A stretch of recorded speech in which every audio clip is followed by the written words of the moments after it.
morning, everyone. It is good to be with you on a beautiful day today.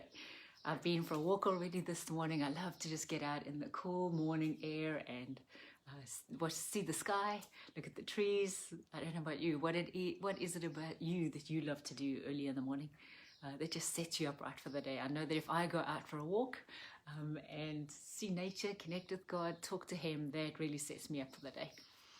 And as I was thinking about this morning, I posted a video yesterday and it didn't come out very well, so I wanted to redo it because it's such a beautiful topic. I was speaking to somebody the other day and just unpacking with them, helping them to unpack a certain area of their life where they're stuck. And such beautiful revelation, such amazing answers came to what they were going through. And so they went home and I get a message from them a little later, and this one phrase really struck out to me.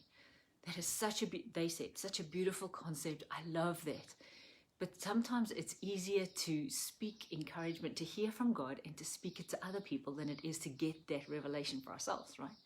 And so revelation really just means God answering your questions, God talking you through a scenario in your life, something that's going on, and He gives you insight and understanding and help along the way. That's what the Holy Spirit loves to do. So this is a typical thing in Christianity. We love to be encouraging. We love to show love to each other. We're typically kind to each other and good to each other. That's part of our Christian belief, right? So it's easier for us to be able to get that and go, oh, that color looks really good on you. That scarf looks really nice. You know, that's just general encouragement. And then to go a step further and go, Lord, what do you have to say about the person in front of me? What are you thinking about them? What do you want to say? And then you hear something, you get a memory or something happens that you're then able to give to that person. And it's just beautiful when that happens because God sees things that we don't see, right? And you get to encourage and build somebody else up that way. And that is typically easier for us because there's no emotion involved. There's no attachment involved. There's no outcome in our life that is depending on what we hear from God. But when we ask that question for ourselves, there is a lot of weight on it. It might be, Lord, which direction do I go? And that will inform, do I go to this city or that city? Do I say yes to this thing and no to that thing? There's a lot of emotional attachment to it. There's a lot of consequences attached to it, all right? Which means that if we do this, then these are going to be the consequences. These are going to be the results of what happens. If we do this, these will be the consequences and results. So there's a ton more on us in the question we're asking when we're asking for us than when we ask for somebody else. And as I read this phrase in what this guy said, I was like, Lord, but that shouldn't be the case. Nowhere in the Bible does it say that it should be more difficult to get revelation for yourself than for somebody else. Nowhere. If you find it, let me know. Right? I can't find it anyway. And so the verse of the day yesterday was Revelation 3:20, and I'm just going to get it to read it to you. And I love the Amplified version of the Bible. It's the AMPC, actually. And so I looked up this verse in the Bible, and it's a verse that a lot of us know. But Jesus just gave me a whole lot of new revelation about it. It's Revelation 3:20, and says, Behold, I stand at the door and knock. If anyone hears and listens to and heeds my voice and opens the door, I will come into him and will eat with him, and he will eat with me. And so I was talking to the Lord about this, and said, Lord, what does that look like? Right, so this is my front door. So if I'm standing here and now I'm just in my house and I'm doing my stuff, and somebody goes and they knock on the door, that verse says, if anybody hears, right? So hearing is, I can hear the actual noise on the door that somebody's knocking. Then it says, if they listen. So then listening is, somebody's knocking at the door. It implies a decision that you get to make. Somebody's knocking at the door. I'm going to listen to it. And then the third step is heeds, which is, what am I going to do about it? I can choose to either open the door or not open the door, right? Depending on what's happening. So if we hear and then we listen and then we heed, the next step that verse talks about is then we open the door. Right? So then the three things that you've had before lead to you taking action and opening the door. Well, if Jesus says that He's actually actively at the door knocking, wanting to come in, right? If that's the reality of that verse, which it is, that is what Jesus is doing, then it means that he wants to give us revelation. He wants to give you an answer to your question. He wants to let you know that he's with you. He's actively coming and saying, you're not praying to me, begging me to give you an answer. I'm not holding out on you. I'm not, I'll tell you when you're good today. And if you don't do anything wrong, then I'll tell you. None of that is Jesus. What he's saying is, I am standing at the door. I have come to your door, and I'm knocking on the door, wanting to come in.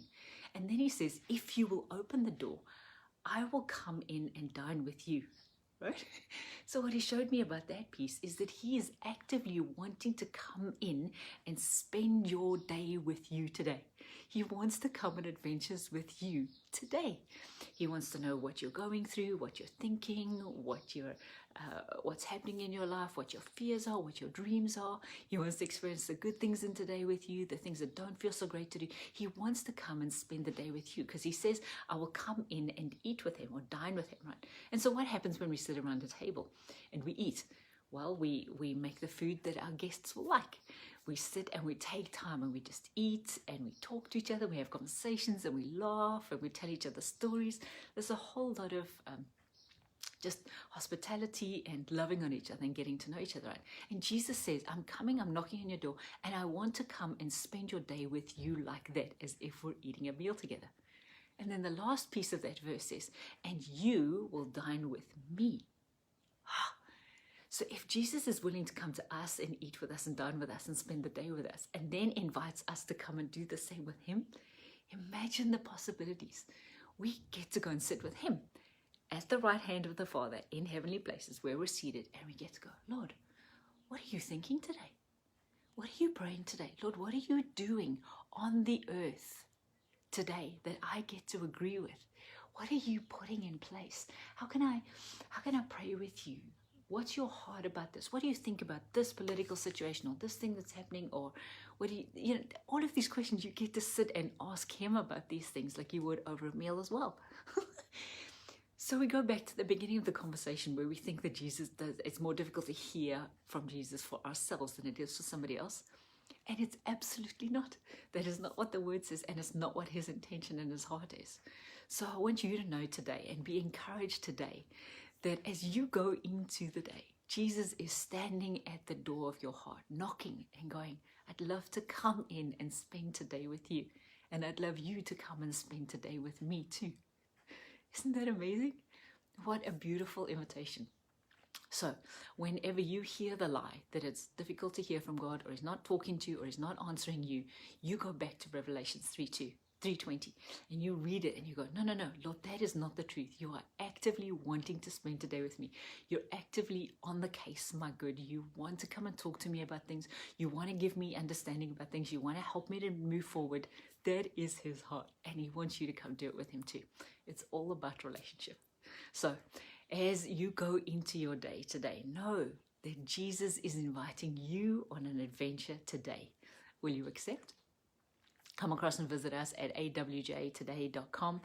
I have some spiritual mentoring sessions that are available. There's only a couple, so I love to help people to walk through the blocks that you have, the things that you don't know how to move forward through. That is what Jesus and I love to do. So come across. I would love to be able to walk you through things too. Blessings to you, and I will see you at 7:30 a.m. tomorrow morning.